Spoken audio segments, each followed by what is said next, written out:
Once again, I do this to you all where I keep my audio way down. So I'm going to start all over again. Welcome to the NFL fan stream, Hawaii sports fans, every Thursday here at 5 o'clock Hawaii time. And today we have a very special version of the Hanging with the Honolulu Sea Hawkers. And I'm going to bring him in already right now, the guy you've been waiting for. And that's, of course, our own our very own Hawaii football wide receiver turned NFL Seattle Seahawk wide receiver, and that's John Ursua. Aloha, John, and welcome to the show. Hello, everyone. Thank you for having me.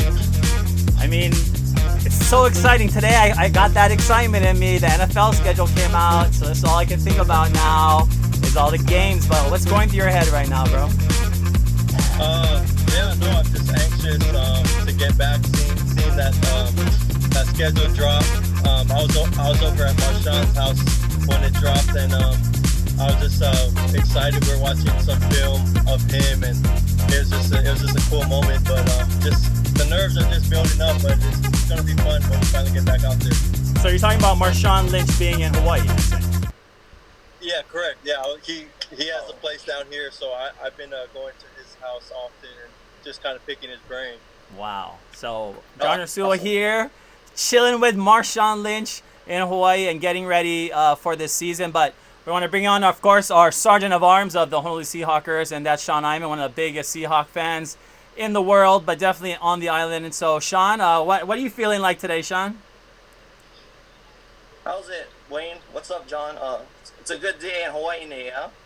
What a great day. I'm trying to not get overly excited because, with all the talk in the world, I know John's been rough. You can't do much with your team. You've been home, but what kind of just talk about what your regimen's been like, in this really strange times that we're living in. Yeah, luckily I've been blessed enough to have a weight room here in the garage where I can get my pump in still and making sure I'm staying active. And then, we've been, with the beaches and some of the parks still being somewhat available, I've been getting my exercises in, my conditioning. So fortunately enough, we're in the best place you can be with the quarantine like this, and that's Hawaii. So I've just been blessed with that and just staying active. And then we've obviously started our Zoom meetings with the team. So we're at the meetings every morning here. So it's been fun.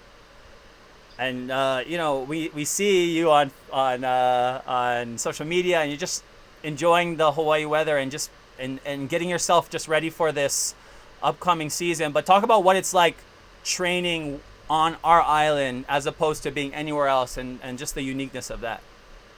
Yeah, I've had many options to go back to the mainland, and we work with a lot of the great trainers out there and some of my own teammates. But there's just something special about being home, having the sun, having the beach to go back to, just being in the ocean.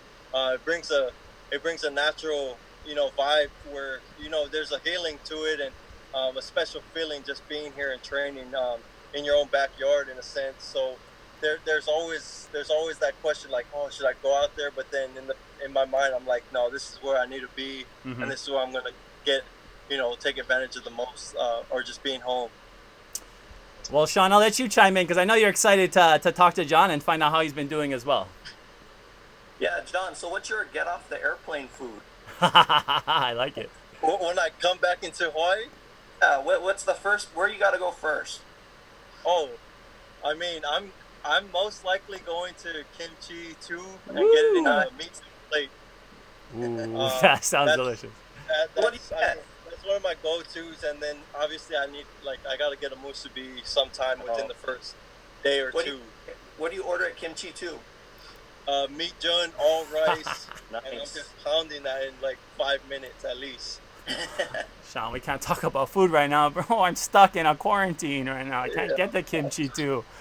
Whew. All right, well, John, this season, now that we're getting closer, now that we're inching towards it, what is your mentality like as the reality starts to set in that, hey, you're gonna be on the field soon, back with your teammates, battling for a spot again, and just talk about what your mentality is going into this season as opposed to last year. There's a different switch that you have to turn on. You go from a rookie to a second year, slightly veteran. So there's a different mindset where I know I have to capitalize on all my opportunities and make sure, I'm on the same page with showing that I've been studying, I've been in my playbooks, showing that I can, Russ and the coaches can trust me out there.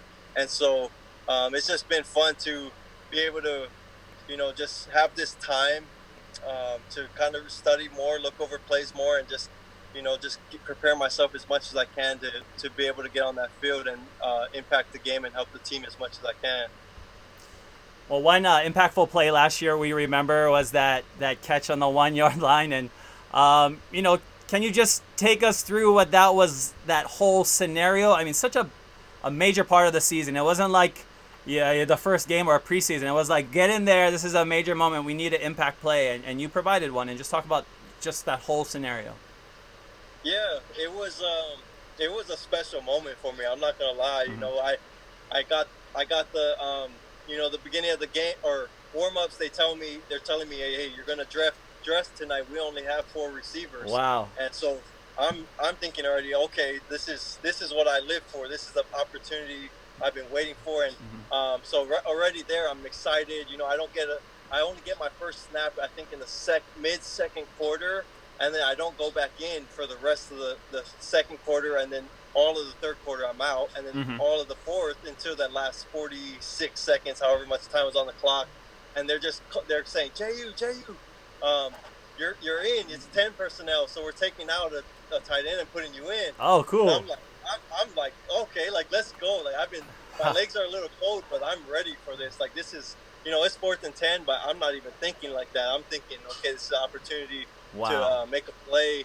And so, they call the play. I'm looking over to the left. I see DK and Tyler on that side, and I'm thinking, well, if this defense is smart, they're going to double team. They should double team these guys. And so I'm thinking in my head, Russ might come to this right, and he might look this way. So I need to get open. And so, pre-snap, I'm looking. The guy comes up and presses me. I'm thinking, okay, this is man-to-man. I got to win. So sure enough, it's an end zone stick route. You get into the end zone 4 yards and work your way back. And it was a bittersweet moment. I wish I would have scored and got in the end zone, but to get my first catch in that moment of the game and that moment in the season, it was incredible to make that play. Woo. The main thing is you came back to the ball. You came back and got it. Yeah. It was. I would have loved to caught it in the end zone, but I felt that pressure on my shoulder, where I felt like I had to come back to the ball and catch it. So luckily, I gave us another 4 downs, but I wish I would have got it in. So John is just casually throwing out names like Russell and Tyler and DK, and it's kind of crazy. It's almost like chicken skin thinking about that moment Pete Carroll's calling your name, like John Ursua, this Hawaii boy, and he's going in and making a play. And just what is it like being in that locker room, being surrounded by your peers, really, these your teammates, and just what's that experience like for you? Yeah, I try not to be too high or too low. I was freaking out just as much as another guy would freak out to meet Russell or to see Pete and to see the size on DK or whatever, and so, I'm not even going to lie. Like, when I got in there, I was like, oh my gosh, I was like starstruck. But at the same time, I try to keep my composure and, try to realize, like, hey, this is where I am now. So you got to fit in, and so, but no, at the same time, I was just like, this is an honor to play amongst some of the greatest most elite players in the NFL right now. Yeah, these guys have Russell winning a Super Bowl, making his presence on the field known, but not just in the locker room, not just in the NFL, but he's married to Sierra.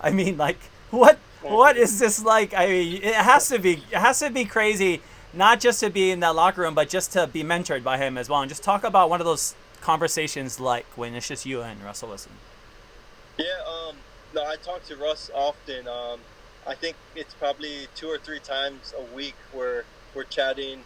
He's sending me an extra clip of releases of Doug or releases of another receiver, of Julian. So, and then we'll FaceTime and just chop it up a little bit and kind of discuss he kind of tells me what he sees, my vision, and what I should be working on. And so it's great to have him be, calling me and making sure I'm staying on top of things, and then I get to share my thoughts and tell him how I feel like I can best run a route or how I can best get open. So it's actually, it's been crazy to just be like, I look on my phone and he's calling and I'm just like, shoot, like, okay. I know. No, it's just a cool thing, but you gotta of course answer the call when it's given. And hey John, with your training videos, your footwork looks so fast now. What's the biggest difference between last year and headed into your second season? There's things that if you want to be great in this league, you have to really critique yourself, and you have to be willing to be able to take it. And so I know what my niche is, I know what my strengths are, and I knew what I had to improve at the same time. And so when this off season started, I wanted to really improve my footwork and making sure I'm getting my feet out of the ground with a good tempo. And so it's just realizing that you have to be humble in all of this. We're not all perfect at what we do, but but we can always improve. And so that's what I try to take into this off season was, hey, let me take the stuff I'm good at and keep working at it, but let me find other things that I can improve.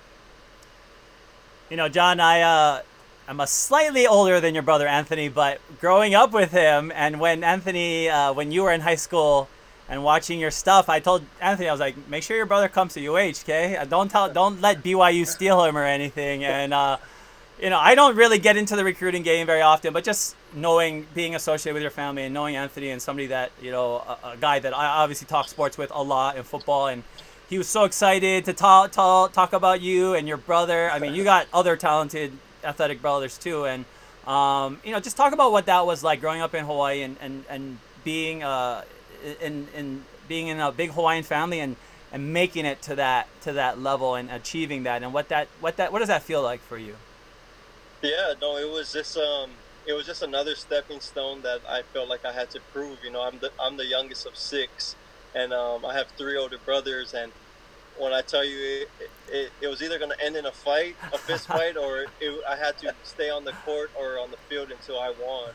And so but that's how Hawaii is. It's like our competitive nature is built in us. It's structured in our DNA. And so just having my brothers was just, they're crazy athletic and talented just as much as I am. And so it's just like, it was crazy because I was just like, man, this is a blessing, because I want to be just like them, but better. And but no, there's so much great talent out here. It doesn't matter if you're playing with your own age group or older guys. Like, there's so much talent out here, and it's crazy. So it was just that level of competition that you have in Hawaii that you can always improve. And now that we are getting closer to the NFL season, obviously we just got through the draft, we got through the schedule release, but after the draft, we started talking about what are the rosters going to look like, what are the Seattle roster going to look like, and for you, what your opportunities are going to look like. And now what the state of the roster is right now, what are your feelings going in, and what do you think some challenges are, and what are some things you're excited about? I think we've done a great job of just building our team. I mean, we're a playoff contended team year in, year out from when I remember watching football. And so I think we just brought in the right puzzle pieces to help this team build. And, it's always good just knowing that, they're drafting guys in your position. You can't look at it like offensive or anything. Yeah. You have to stay on top of your game, and you have to know that it's only to just make you improve and make sure you're pushing yourself to beat the next guy in. And obviously everybody has the same goal, is that's make the 53 and get on the field and play. But it's just been fun to just see the pieces that we picked up and how we're gonna take our team to the next level. Well, another team we want to talk about that you played for is our favorite team, and that's of course the Rainbow Warriors. And what is just talk about your time at UH and moving on and being that alum now you're now you're like the ambassador for the program. You're the people who are saying, hey, that guy used to play for us, and now his quarterback just got drafted too. So just talk about the pride that you feel of being from the Hawaii program as well. Yeah, no, it was coming back, being able to play after, I spent some time away in high school in Utah, and then I did my 2-year mission in France. I just felt like I felt like I needed to come back and play for my state, and it was just such a privilege. I was recruited during the Norm Chow era, and then obviously Nick Rolovich came and took over and did a great job, and just seeing the guys who have been producing in and out of Hawaii has just been great. I mean, I think one point last year, I think there was almost double digits guys in the league from out of Hawaii, and so it's just great. I think the program's doing a great job of picking up guys and making sure guys are accomplishing their dreams and see the reality of making it. We can do it. It doesn't matter where you go to school. Yeah. I tell these local kids all the time, stay home and play. Like, why don't you want an opportunity where you can step on the field right away when, or instead you want to go to the mainland, be far away from your family and whatever. But I mean, you got to respect your decision, but at the same time, it's just like, man, you can stay home and get on the field and play for your state and make a huge impact. But it was a great experience for me. I loved my 4 years there, and it was a great time. What is your most memorable, or what are some of the most memorable plays? I have some of my memorable John Ursua moments. What are some of your memorable John Ursua moments of being a Rainbow Warrior? My all-time, it's crazy to think, because my all-time favorite play was my last game I got to play in Aloha Stadium, and that was against UNLV. And we were playing in memory of Vince Manuai. Yeah, Manuai. And so they gave us those shirts. They printed out the shirts before our game so that we could wear it walking into the stadium. And so I came up with this idea, like, I'm gonna cut this shirt and wear the Manuai and his number on my front side. So if I score, I'm gonna throw this thing up. And I had a slow game. I don't even think I had 5 catches, but I get open on the last play to come back from 14. I would make the winning touchdown, and I got to throw up my my jersey and show. It was emotional, but it was a cool play, and so that was my favorite. And that was the last time I got to play in the stadium. Yeah, that was a great moment, and our program has had some great moments. I'll tell you what my favorite moment is, and this is funny. It's gonna be the Air Force game. And you remember that game, 8 minutes left. We think Air Force is just pushing, just inching down the field, taking all the time out. They miss a field goal, and then you score a touchdown in overtime. That's one of my favorite moments right there. Talk about that play. Oh, yeah. No, that game itself was one of my favorite games, just because I was a redshirt freshman. I was wearing number 45. Like, I'm this guy who's like, no one really knew yet who I was. And, Air Force's fans were like just attacking me the whole game. They're like, you're wearing number 45 and you're a receiver. And like,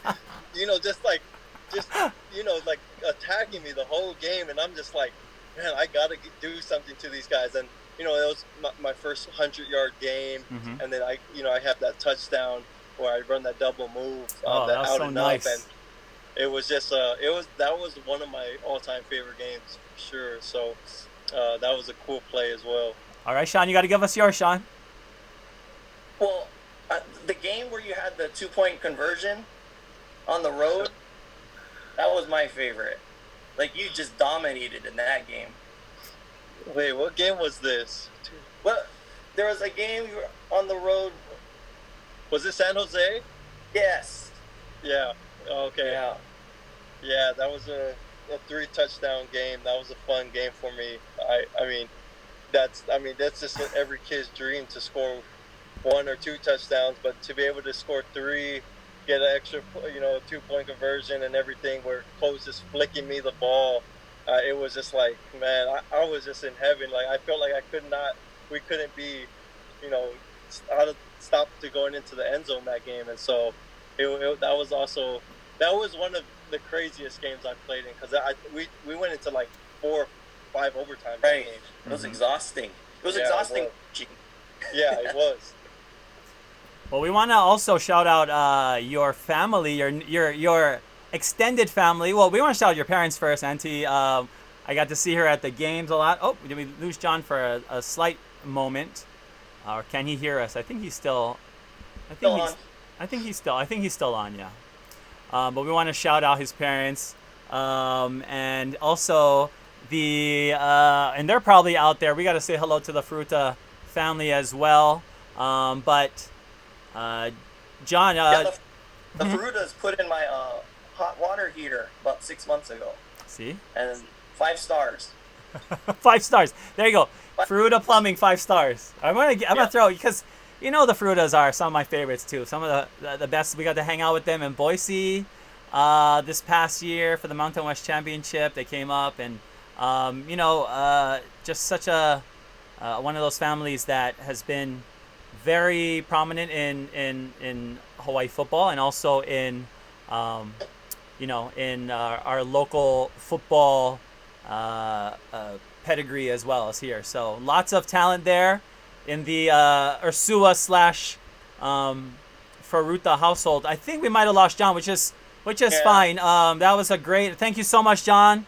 We were going to close out anyways, but that was a great moment, I think, to be able to recall all of those moments. Sean. I mean, it brought a smile to my face thinking about all the times we had and how lucky we were to have John on our team at UH. But just talk about his impact that you see as representing Hawaii, representing our home, and now being on the Seattle roster.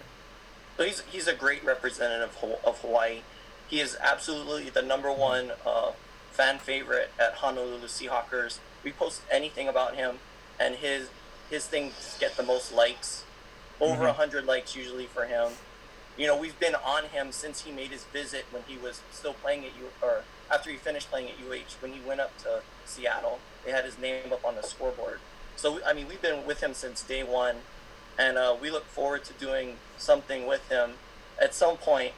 We realize he's busy, but I mean, he's just awesome, and it's all Ursua. Well, that was excellent to be able to have him join us. But talk about before we move on to the next thing. I mean, you said that he gets a lot of likes on the stuff, but have you seen an uptick in Hawaii fans as well, just with John on the team, or have you seen anything that would show? Because I mean, he's hanging out with Marshawn Lynch. There's such a Seattle connection to Hawaii as well, which is something that is I didn't start seeing maybe until Seattle started getting better, obviously, but that happens all the time. People start coming out of the woodworks for every team, but you notice how big the Seahawks, the 12s are in Hawaii, just really immense. But one of the biggest fan bases as well, just in the NFL. But what do you see? Anything on the horizon for the Seahawk fans in Hawaii now that things are changing? Our group has grown exponentially since he got drafted. So we were at about 600 when he got drafted, and now our numbers are up over 3,000 people that follow us on Facebook. Wow. So, and I know a lot of people are checking in to see how John's doing. It's just natural. There's that connection between Hawaii and the Pacific Northwest. Well, I'll let you get talking about also today. We said the NFL schedule came out, and anything that you saw from the Seahawk perspective that was interesting to you on the schedule? Well, we finished at the 49ers again. So just like last year, we got stopped on the inch-yard line. But, that'll be another battle. They had a great draft, and we got something for them. So I went through the schedule. You can look it up at UH Hawk Fan on Twitter. Okay. I listed my wins and losses. I have them going 11-5. Okay. Wow. Okay. Yeah. Where are the losses? Do you see? Where do you see the? To the last year, I have them losing at Arizona, at Buffalo, at the Rams, They always get us. And at San Francisco. So 11-5, you should be in the mix for the division title, or probably a top-seeded wild card team. Well, we're going to switch gears a little bit. I want everyone to stick around if you're a Seahawker Nation, because we're going to talk about the NFL schedule right now. This is like Christmas Day for me. This year I tried my hardest to not get my heart set on the schedule, just because I didn't want to be disappointed in case we don't have a season. But, of course, I couldn't help it, and I got super excited as soon as the first game dropped. And as the game started percolating through and we started filling out our schedule, just really exciting to see what we could have this year. Obviously, here at Hawaii Sports Fans, as some of you may not know, I lead tours, handcrafted tours that I create myself. I am, I've been traveling the world to go on sporting events. Obviously, 60 Hawaii football games in a row. A lot of you know about me, but a part of that is being able to take, when I can, some of these very rabid, very positive, very happy fans to the mainland, and we just have a great time, and we catch NFL games as well. We've done 5 Super Bowls, and that's my goal, is to continue, and we will continue to do that forever. Hawaii's choice for the Super Bowl. So the Seattle Seahawks are going to make it. You know who you'll be coming with to Tampa next year. But at the end of the day, we're all about influencing and embracing what Hawaii culture is around football, and that is our UH football team. Of course, our high school football players who go on to, make it to the NFL. We obviously have Tua now, the quarterback at Miami, and I'm looking at that schedule as well. It's an interesting one. But Hawaii football is such a big part of, my life, obviously, and obviously for Sean's as well.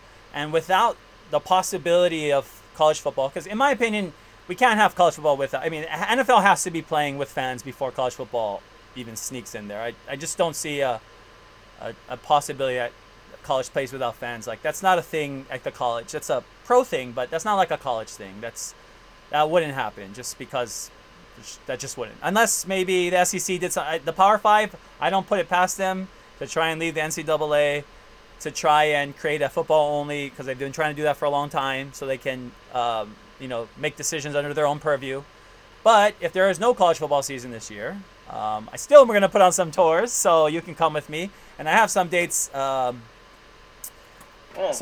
already looked at. But one game we talked about, and Sean and I mentioned earlier today, was the Oregon situation. If you want to bring people up to speed, Sean, talk about that as well.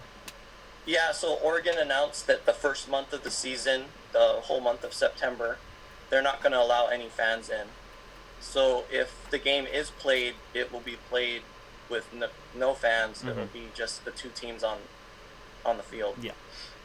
That's a big, because it's a marquee game as far as I'm concerned for this season. Like, I had interest in attending that game, but that's kind of a bummer, but I get it. Yeah. It's a bummer. It's a bummer. Obviously, I had a big trip planned, and I'm still going to, if the NFL, because my trip was going to be going to Portland, one of my favorite cities, like top 2 cities in America. I love that city. And going there and staying there, giving you the best tour of the city, but also being able to catch the game in Eugene, and then flying down. I wanted to do the Rams. The Rams are going to, or not the Rams, but the Raiders will be playing Monday night that week against New Orleans, and the Chargers actually play the Chiefs. So of course I'm going to rep the Super Bowl champions right now. But that's a pretty powerful weekend. I still want to do that trip so bad. I wish this Oregon thing could clear up, but I don't think it's just Oregon. I think it's Oregon is just, is this the first governor? She's the first governor to verbalize what most governors probably want to say anyway. So I don't think there's going to be a few rogue states that don't participate. There might be. Especially for college, you probably need uniformity across the whole country. You kind of just have some places open and not. They'll probably be deep in the South. Yeah, exactly. Well, yeah, I'm sure that they'd open the stadium today if they could. I'm sure. Yeah. And a lot of people would go. I'd probably go in a big suit, but I'd probably go. But that's a big week. And seeing the new stadium, the Rams Stadium opening the SoFi Stadium, which is going to be the best stadium in the NFL, it's so exciting. I can see the progress. I've been monitoring it for years, and obviously Hawaii sports fans, we have a huge presence here in Los Angeles, and with the Rams bringing in the Seahawks, the 49ers, and the Cardinals. I mean, talk about this division, and even more so how it's going to be challenging this coming year, Sean. So I was watching ESPN and their schedule release schedule release party, and they were on for a couple hours, and everybody that they had on from the NFC West just talked about how stacked the division is. Mm-hmm. It is one of the premier, if not the premier league in the NFL. Like, you've got the 49ers who went to the Super Bowl last year, the Seahawks who were a wild card and, just always competing. And then you have the up-and-coming Arizona, and then they have, the Rams that were in the Super Bowl 2 years ago. So I think out of all the divisions that have represented over the last 10 years, I think the NFC West has sent the most by far. And I think the NFC West, just looking at the Cardinals, a team that, were they 4-12 last year? And, yes. That's the one team that I'm like most scared of, honestly, this year. Just because they are young. I mean, DeAndre Hopkins, Kyler Murray's getting better. Just the evolution of the quarterback position is really something that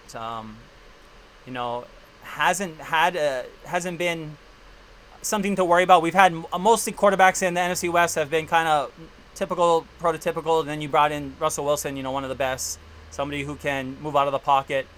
Goff stays in the pocket. Let's face it. I would love for him to get out sometimes. Russ doesn't run too much anymore. He doesn't run as much, but he has a capability. Is what I'm saying. He's not going to be. We won't look at him in the same, and we don't look at him in the same mold as a stereotypical pocket passer. And Kyler Murray definitely doesn't fit that mold either, but is capable of it. And just talking about specifically the quarterback position and what you're seeing around the league, I think, and the evolution of that as well. The evolution of the quarterback position is, we've got these smaller guys that are real athletic and that can run, do RPO stuff, like Kyler Murray. We wouldn't have, before Russell Wilson and Drew Brees, if you weren't 6 feet, it was forget it. You can't play in this league. You can't throw over the line. Mm-hmm. But, they've shown that, you can find those passing windows between the linemen. You can get outside and get the ball downfield. Well, this year we're hoping, obviously, that the season starts on time. It's very unlikely, let's be honest, that it will. But the NFL has definitely worked in some contingencies just in case things need to be moved around. So, for instance, this year on week 2, every team on week 2 has the same bye week, so that you can just take that out of week 2 and plop it into whatever that bye week is. So that was one thing that the NFL did. But then again, bye weeks start in week 4 or 5, right? So you're still hoping that 4 weeks in you can go. So I know we've been talking about the NFL's been throwing around months, October, and we have to be really honest that we don't know. We obviously don't know. We don't know anything. We're just going by whatever is people. Somebody wants to say this, somebody wants to say that. But at least the NFL seems committed to holding these games on these specific dates. And I believe they want fans for every game. I don't think the NFL will want to open up SoFi Stadium with no fans in there. That is not going to happen. And I did not put my Hawaii sports fans investments, which will be sitting on the visitor tunnel. So if you come to a Hawaii sports fans tour to SoFi Stadium and you're a Seahawk fan, you're going to be next to the Seahawks. I know. Well, how would I do that to myself? But I'm going to, I want our experience at the new stadium, which is going to be amazing for all fans from Hawaii to be able to enjoy their team. If your team is the Rams, you're going to have a great game every time. If your team is any of the NFC West, you'll be right on the visiting team tunnel. So you reach down and say hi to John Ursua or whatever. So I'm going to keep plugging that because I'm so excited about SoFi Stadium. But I also don't see that happening without fans. And I mean, Sean, can you imagine an NFL game without fans?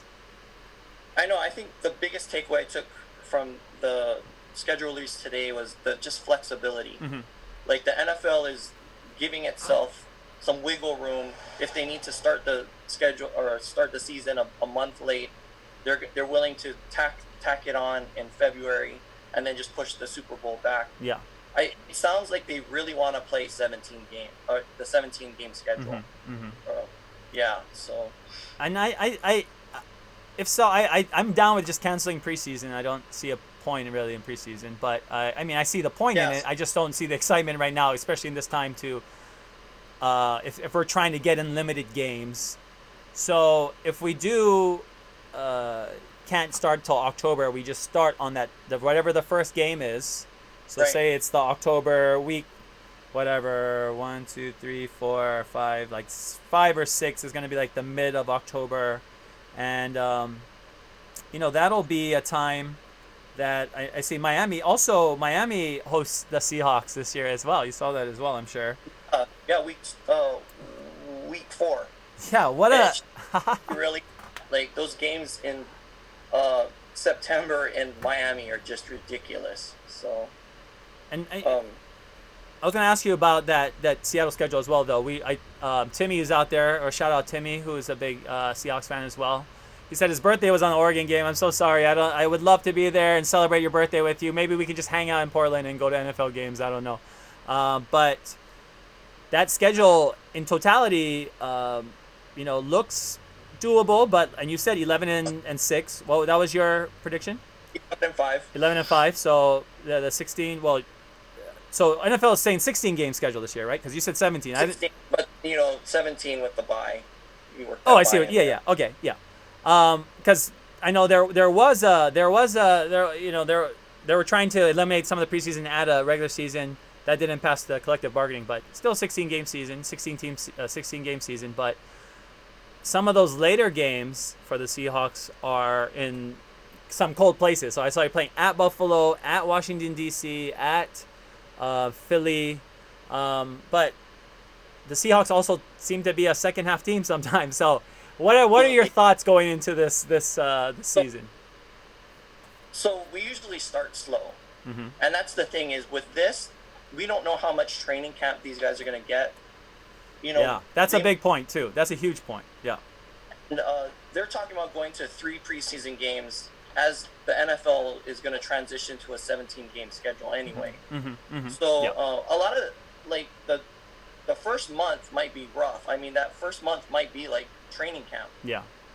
So it might be a slow start for everybody.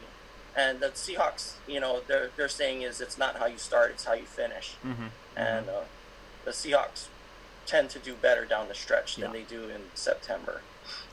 Well, the Seahawks, we talked about the NFC West. It's going to be a big year this year for that division. But also, when we go across to the AFC, there's going to be a lot of, there'll be a difference. I mean, obviously, I think the Chiefs are still one of the favorites. I think the addition of Edwards-Helaire is huge just for the offense. I think the defense is obviously going to need to try and stay at least where they are now. We'd love to get better, but there are holes there. And both, I mean, the Niners were a little exposed too. The Chiefs exposed them in the Super Bowl, and so there's holes on every team. But there's also it's also created a very balanced league, and now that we don't expect the Patriots really right now to replicate what they've done in the last 20 years. If Jarrett Stidham, and today Belichick sounded like Jarrett Stidham was his quarterback, so okay. Going forward, do you see, any teams, any other teams dying? Do you see any teams, the rise of certain teams? And because we see, I mean, we're gonna look at trends. We see Cardinals up. Even Cowboys, people are talking Cowboys are going to have this year. I heard a stat this year that they were 0-5 in games decided by a single score or something last year. And that is some kind of regression towards how you will, what your potential will be in the next season and how you'll scale into the next season. But what do you see out there, Sean? So, of course, a lot of people have talked about the Cowboys as a team on the rise. And, I mean, how can you not talk about Tampa Bay and all the things that they've done, adding Tom Brady and Rob Gronkowski. A team that I really like in the AFC is the Colts. I love their draft. Yeah. And they have I think the easiest schedule in the upcoming season. So they might be a dark horse. coming up on Tennessee. Yeah, they might. And I noticed, well, they're about the middle of the pack, but having Phillip Rivers there will be immensely different. Yeah, and first of all, this is why the quarterback position is so... we're just entering an era where it's really exciting to see who's behind center, because 5 years ago we were so nervous because we're like, there's no good quarterbacks in the league, all the quarterbacks are gone, and then enter Marcus and Jameis, and that's kind of the next, and I mean, as much as we love Marcus and Jameis, they've been eclipsed by the quarterbacks that have come after them. It's like it keeps getting better.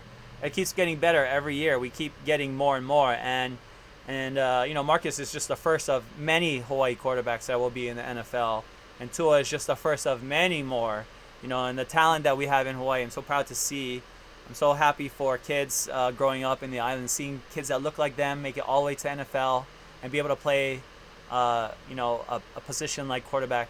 There's nothing that's been like that really until now, where we're seeing this huge proliferation of quarterbacks on the islands. But it's a part of the trend. It's a part of how the position has evolved, and how, seeing somebody like Lamar Jackson, he's basically a running back too. I mean, he is. Yeah. He is. It's like he's a quarterback and a running. It's like one. He's like the same. It was so impressive to watch him play last year against the Rams, Monday night or Thursday night game here at the Coliseum, and he's scary good. Lamar Jackson, really, he is.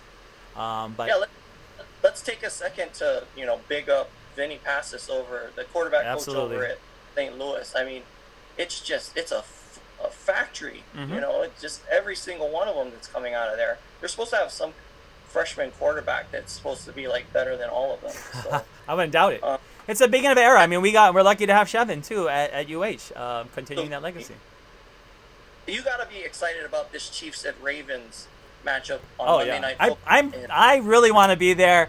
And that game is in Baltimore, right? So also looking at the schedule, the Raiders play at New England that week, which I think would be a very ironic game to be at as well. So if Chiefs are at New England, Raiders are at New England on Sunday, and Chiefs at Baltimore. Who wants to go, guys? Oh, I'm so excited. I don't want to think about it, or I'm going to just not be able to think. The game is Miami at Las Vegas, Week 16. You Ooh. got Tua versus Yes. versus Marcus possibly. Yes. Week 16.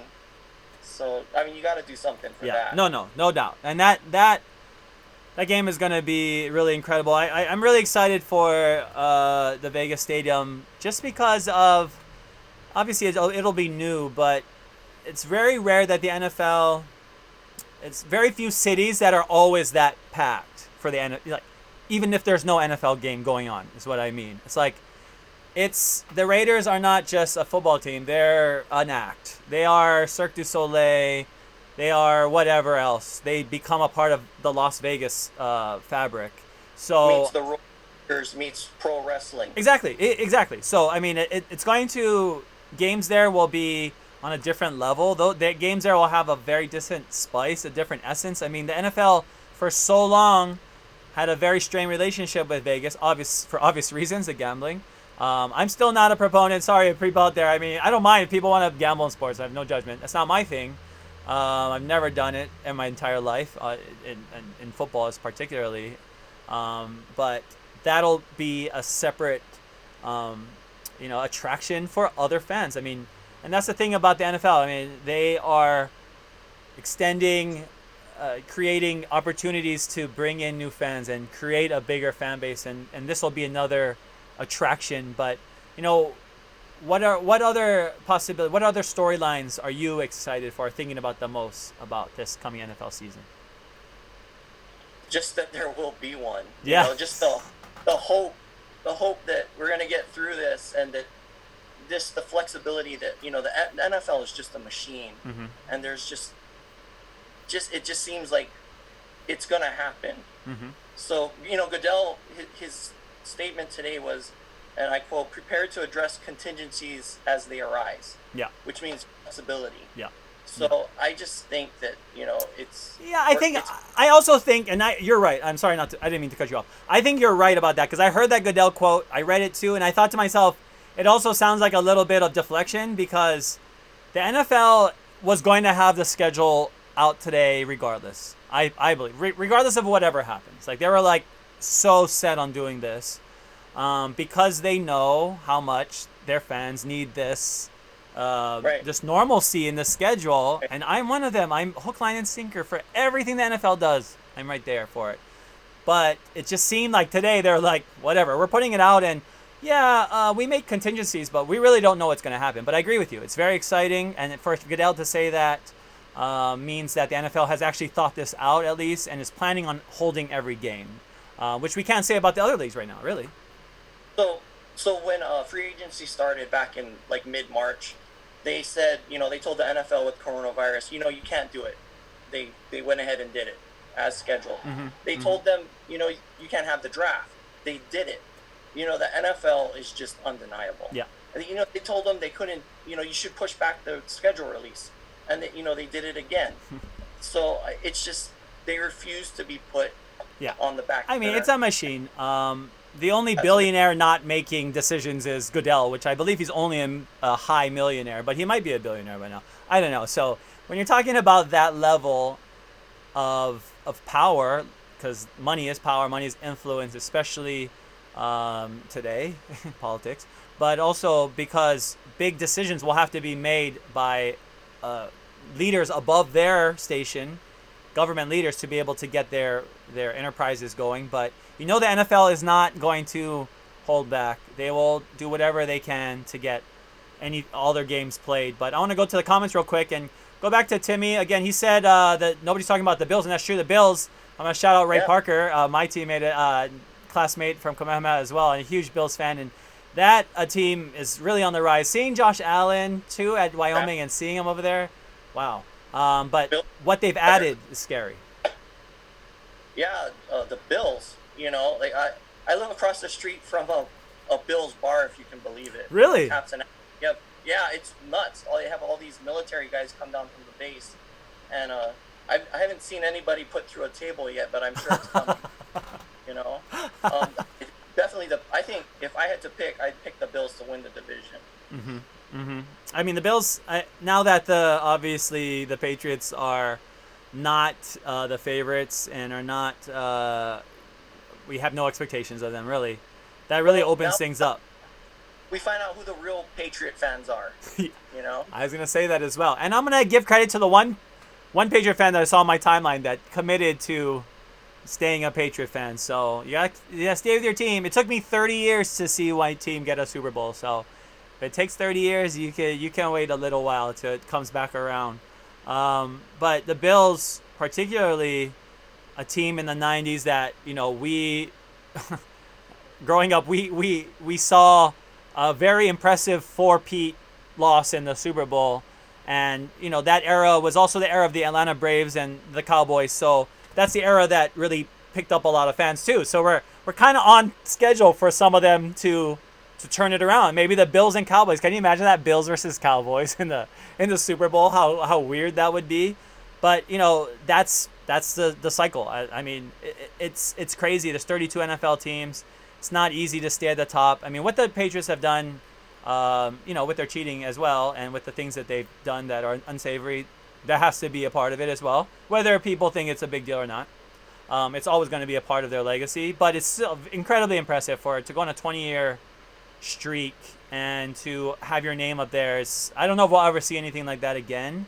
But at the same time, it's exciting to see also what it'll look like with Brady and Gronk there at the Buccaneers. And just what is your, today that was the first team on ESPN. I think they let Ryan Clark do his predictions, and he picked Buccaneers. I don't know what he finished on. I watched he did a prediction on the first 8 games, and he had them 7-1. And I was like, okay. I was like, okay. I know everybody's a little excited, but Ryan Clark, come on, 7-1 to start the season. I mean, maybe. I don't know. Go back to the Bills, nobody circles the wagons like the Buffalo Bills. No. And like every year I was in high school, I'm dating myself. They lost the Super Bowl. I was rooting for them every single year, But I can't imagine like that one the two the Seahawks lost. Yeah. I want to die. I can't imagine losing 4 Super Bowls. Oh, in a row. yeah. a drunk jump off a bridge. Yeah, but like going to Tampa Bay, like for me, I think it's going to take a year to build the rapport and the chemistry with the wide receivers, and so like. Well, I mean, he could just throw to Gronk the whole time. Be better. But I mean, like that team has Mike Evans, who I have mad respect for. Mike Evans. I really believe he is a top 3 receiver in the league. He can catch the ball barehanded so easily. I watched him burn Marcus Peters last year against the Rams. One of the worst things I had to see last year at the Coliseum. But I mean, so many weapons, John. So many weapons surrounding Brady. Who do you have in the Super Bowl right now? Chiefs and Rams.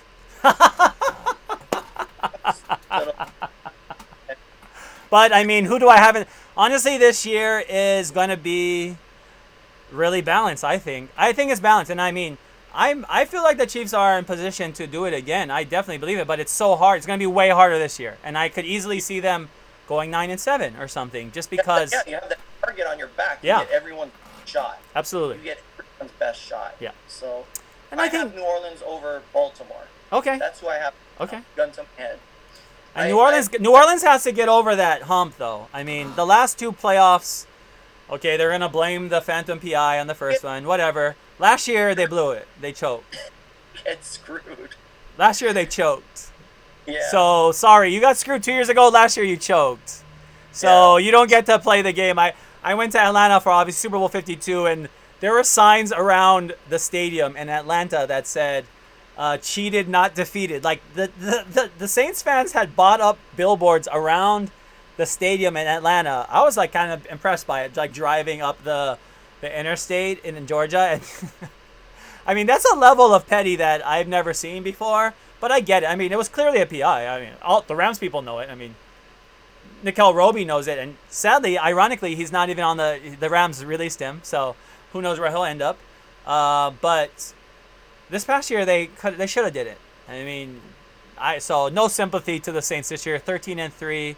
Alvin Kamara, really one of the most dangerous people on the field, and one of the guys that to me is one of the best athletes as well. So I don't get it. I think it's all up there. Like you said, it's not easy. It's not easy to win. So I do get it. It's not easy, but the Saints, I agree, have been in position to do it, and they have offensive weapons and defensive weapons to do it as well. So I like that. If you have New Orleans and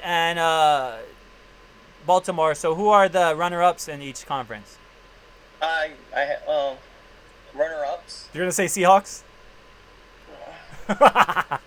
You're gonna say your Seahawks are gonna be on the. I mean, you have to at least say NFC Championship. Come on, Sean. You already didn't put them in the Super Bowl. At 11-5, they're probably a wild card team.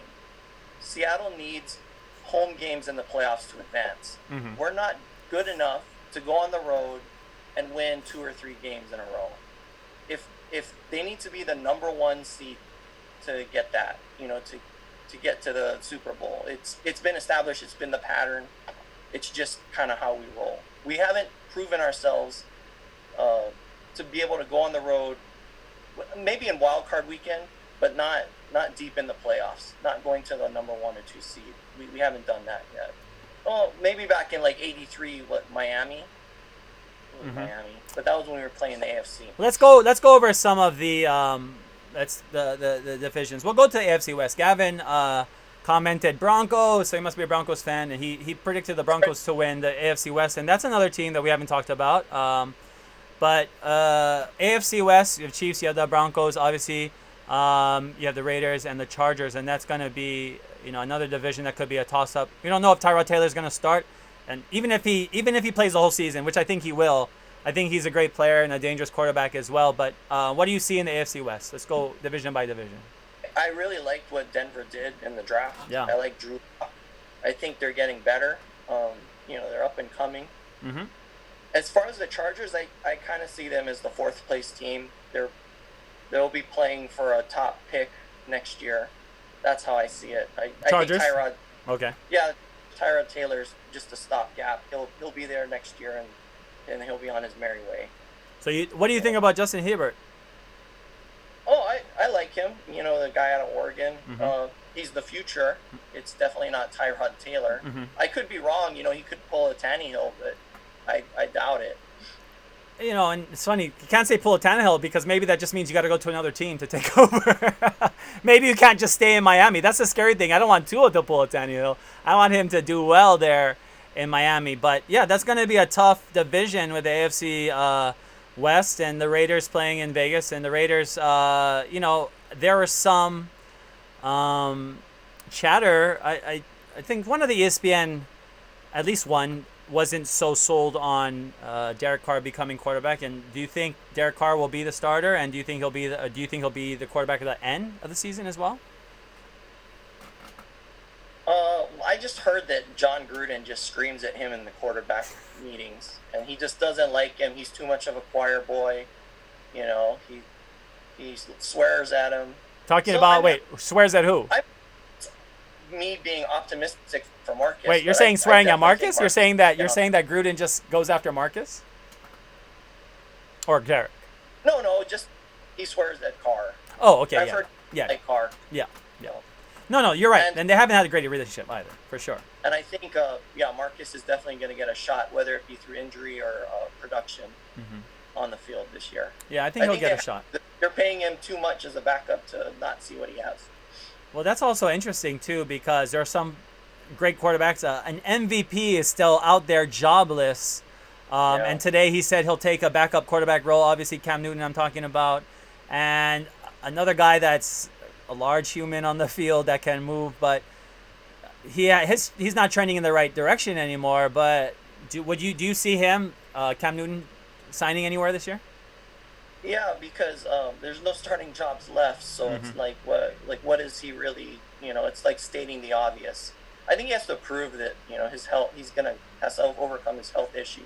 Yeah, and I just think you can be weird if you're really good, but if you're coming off an injury and you're super weird, it's working against you. And I think that definitely works against him being so eccentric and his outfits and his hair, and he's just weird.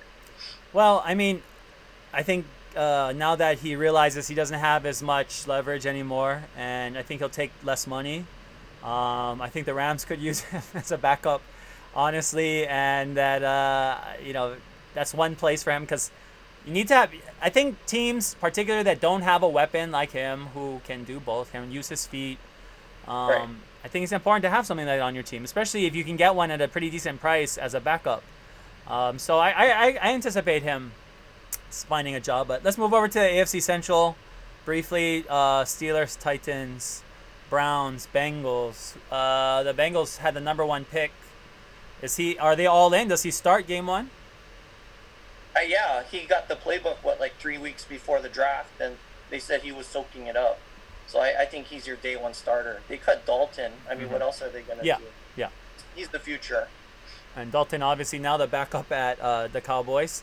Just what a crazy year. Already a bunch of first stringers have been are taking. Blake Bortles obviously was a Rams backup, and now he's moved on as well. But that division, the Steelers likely to have Roethlisberger back as well. So do you think that makes a difference for them? Yeah, it's just, his injury concerns. So I definitely, they're a different team without him. And they got to figure out what they're doing at wide receiver. And the Minka Fitzpatrick pickup last year was huge. Oh, yeah. He's such a good player.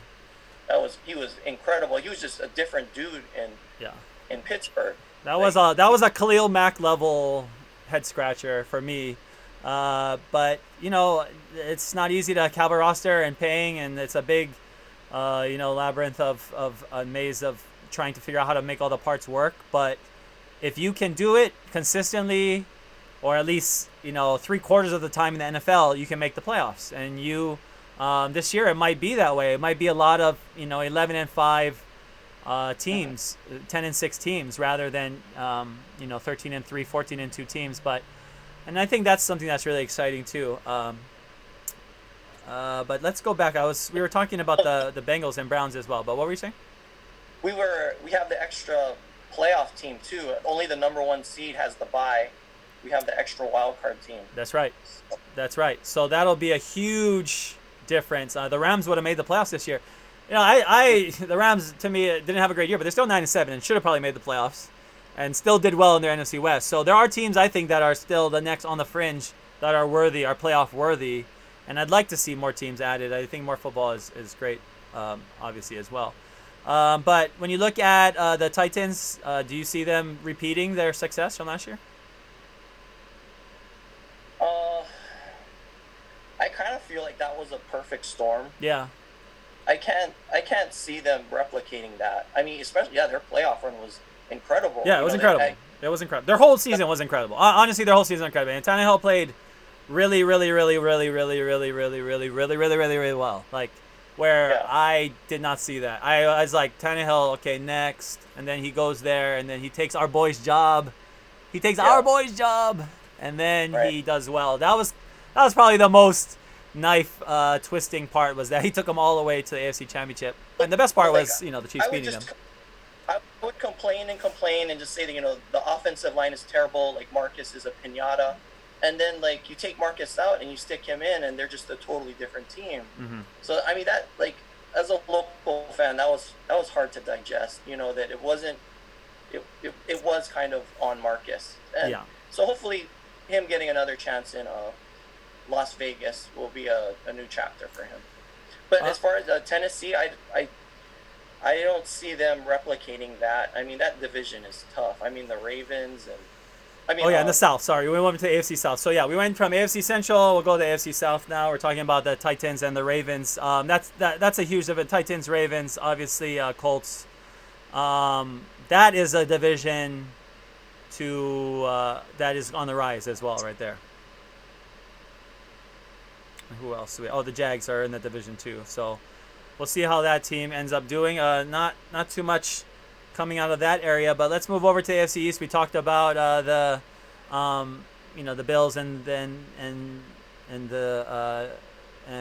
Patriots. I almost forgot their name. I was like, that one team that won a bunch of Super Bowls. I don't remember them anymore. Actually, funny story. Their first Super Bowl, the one they won in 2002, the 2001 season. I was in Boston with my friends who might be. Joanna's probably watching. She always watches. So we were in Boston, right outside Faneuil Hall, actually watching the Super Bowl. It was a pretty crazy experience. I was in college in the Northeast and went to Boston to watch that, and to see the Patriots come out of it. It was so cool. Like, this team was terrible, and then it got old pretty fast, and then it got really old, and then it got really stale. So we love you, and we're thankful for all of the history Patriots, but we're ready for the next era and the next team to come, but that might not happen for forever again. I mean, this seems like to be a very balanced, but in that division, maybe the team we can pick on is the Jets. But do you have any thoughts there? Yeah, I mean, the Jets just signed Frank Gore. He's just the Energizer Bunny. He's 37, and he's got like 15,000 yards. I mean, I think he's a Hall of Famer. Sure. Absolutely, he's a Hall of Famer. Come on, third time all rushing. I mean, Frank Gore is absolutely a Hall of Famer, but. Yeah, that's... Yeah, I mean, the Jets are just... I see them as a bottom feeder. I'm really interested to see what the Patriots are going to be without Tom. Is Belichick really a genius? Because we're going to find out. And I don't know if it's just part of me wanting to push the Bills up, but I think that's going to be interesting. No, I think that is going to be interesting. I totally agree, and I think that we don't really know what the possibilities are, because we don't know what he has up his sleeve, Belichick. And I mean, for him to name Stidham, or just, I think there's a lot of time till the season. I mean, maybe he brings in Cam Newton. I don't know. Who knows? But, I think that it just seems unfinished to me, whatever their roster is. So I'll wait and see. But, hey, if they go ahead with Jarrett Stidham and they're successful, that's Belichick's legacy as well. And I think, do you think he has something to prove? Because we know Tom Brady said that he wanted to leave Belichick. He said this. He needed to leave Patriots to prove his legacy somewhere else as well. Of course, he brought one of his friends along, a.k.a. one of the best tight ends in the history of NFL. But do you think there's something they're trying to both prove, Belichick and Brady? Because Belichick tried to trade Brady, but then a couple years ago, so he traded Garoppolo out of desperation, or is kind of because Kraft blocked it. Mm-hmm.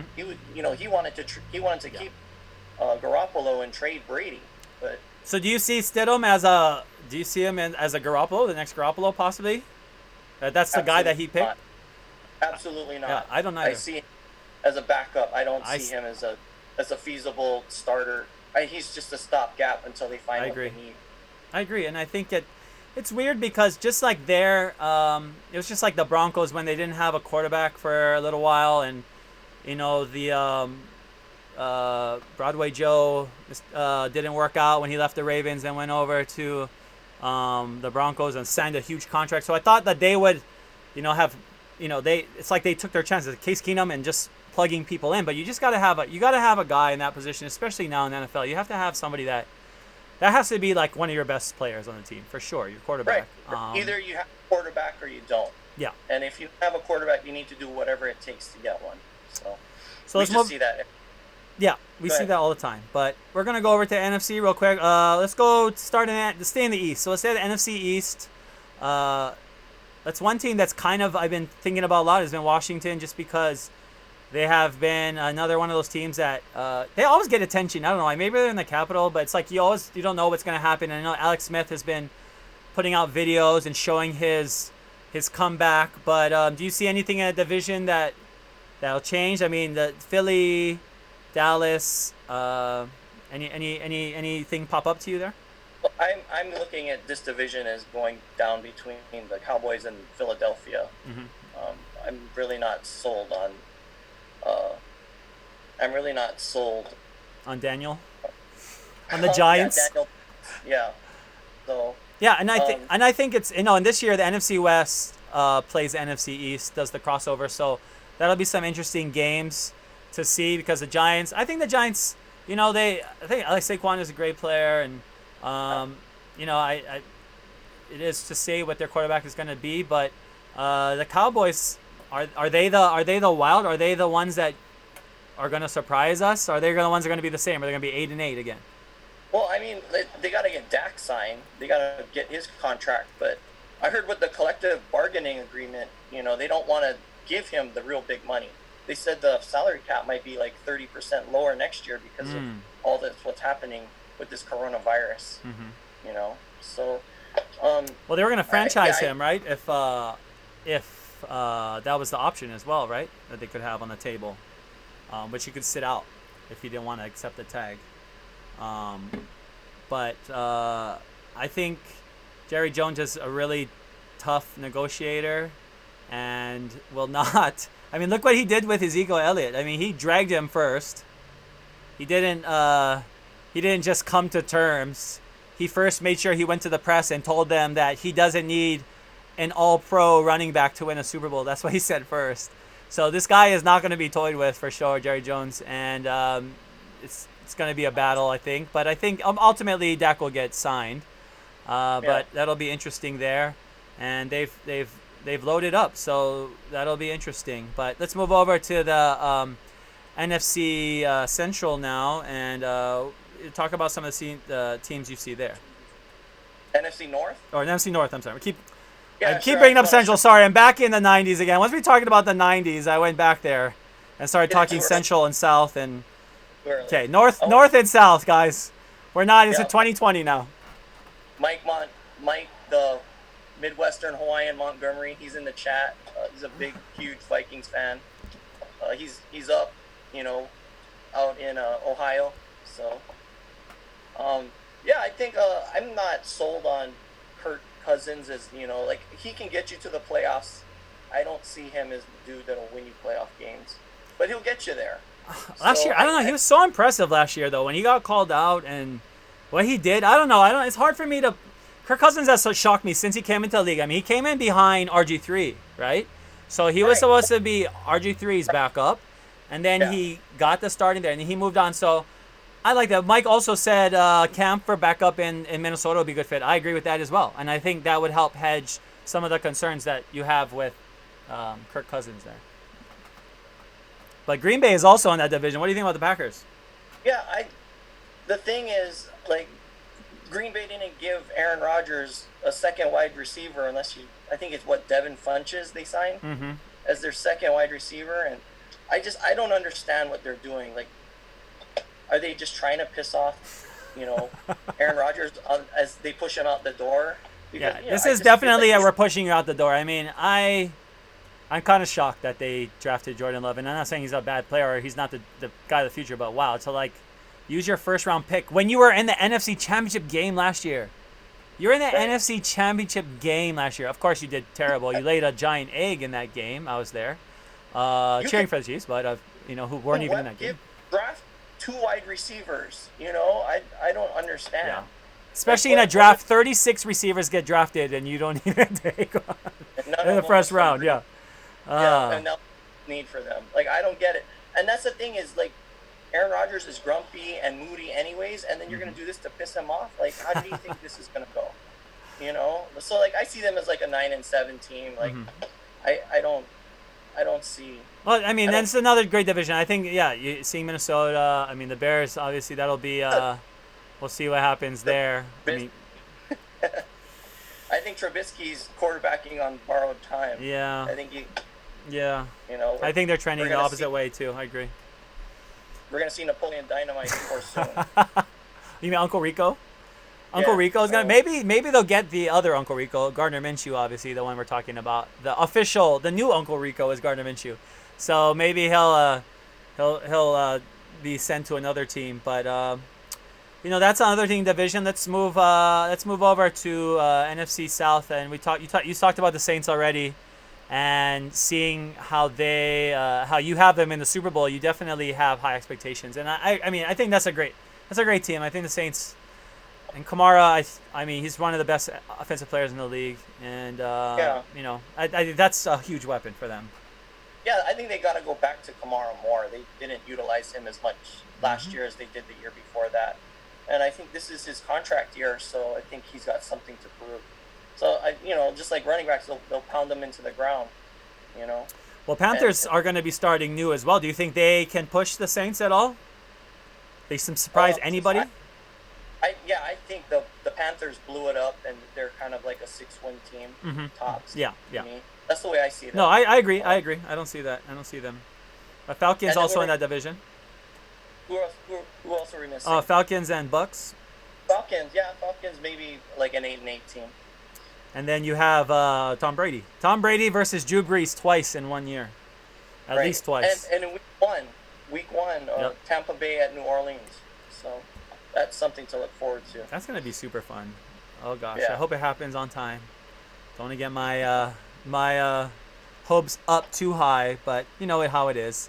And, we'll just end again on our NFC West. I think it's going to be a tough one.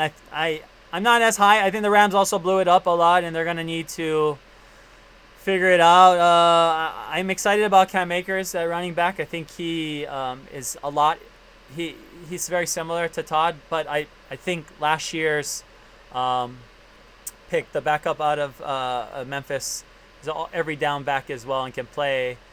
But with Jared Goff, he's a big liability, in my opinion. Seeing him in the Super Bowl was tough to watch him just underperform and not live up to the moment. And it wasn't all on him. I'm not going to put it all on him, but he got the ball. He touched the ball in every offensive play, so he needs to make those plays, especially in the big games. And the Rams went and decided to sign him way early and give him an extension, so there's a trap there. But that has just opened up the door for other teams like the Cardinals as well. But the Cardinals are a real dark horse, I think, this year. I mean, do you see them possibly winning the division? Well, I'm not sure if I'll go there yet, but I mean, they're definitely up and coming. I see them as a wild card threat. Denard Hopkins.